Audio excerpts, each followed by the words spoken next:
Hey y'all, Stacy here. I am so excited to finally be sharing my No Scents I Avoid video. Thank you so much to Summer Michelle for tagging me in this to give me the push I needed to think this through, and to Shijo for starting this tag long ago.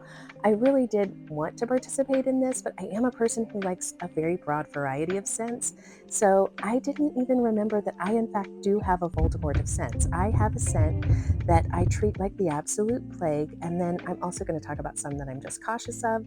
I'd love it if you'd subscribe to my channel and hit that notification bell so we can stay in touch. As a quick reminder, I do use mostly 25-watt and up Scentsy warmers, as I am a Scentsy consultant, and those warmers are typically on for 15 hours a day, just in case we get into talking about performance of any specific scents. I don't think we will.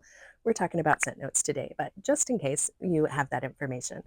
Now, for me, there is only one, like I said up top, that I find so vile, so repugnant, so irredeemable that it is worthy of a full no title from me, and that is peanut.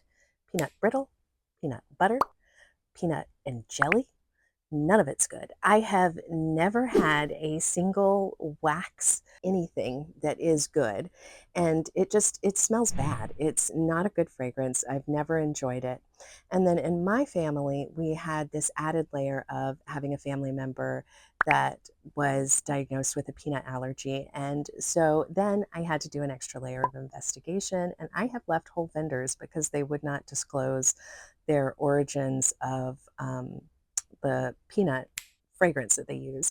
Most of the time with companies that do disclose, they don't actually use peanut, which explains why it never does smell like peanut, but it doesn't explain why it never smells good. But it just, ugh, it's a diabolical scent for me. I don't want it. I sometimes, if I see that a vendor has a peanut blend in their pre-order or whatever's coming up, I just completely avoid it because I think, well, if they're pouring with that oil, I don't want to be near it. And that really is the only scent that I avoid like the absolute plague. Now, jumping into these next scents, they are actually ones that I really do like and sometimes love, but I don't love them all the time. And when I don't love them, I really dislike them.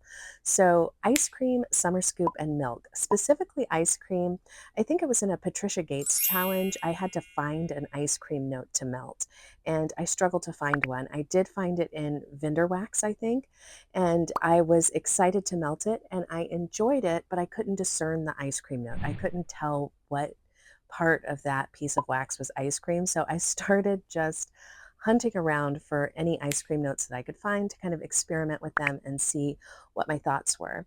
And overall, with any blend that has ice cream, summer scoop, or milk, what I find is I really do enjoy them for a small period of time. And I find the wax tends to last much longer than the point that I enjoy it. So it changes most of the time for me, somewhere around that 6 hour mark, and I'm not into it. So for me, that doesn't mean that I'm going to avoid ice cream, summer scoop, and milk. In fact, some of my favorite blends have those in them. It just means I'm going to be aware that I'm probably going to take these out before they're done, and I'm going to be okay with that. Boozy blends are not my favorite. And what's interesting is this past year, I have found some blends that do have an alcohol forward note that I really love. However, by and large, I avoid or I am cautious of any blend that lists alcohol as a scent note because I'm just not that into it.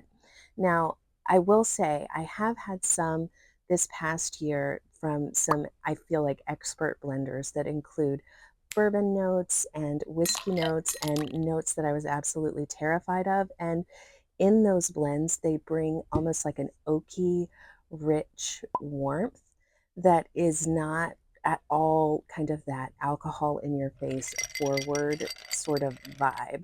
So it's not a scent note that I avoid completely. It's not a scent family that I avoid completely. But a boozy blend is typically going to start with me as a wild card, and then it may become a favorite or get kicked out. Now, cupcakes at Tiffany's is one that I know a lot of people have shared that it's not their favorite.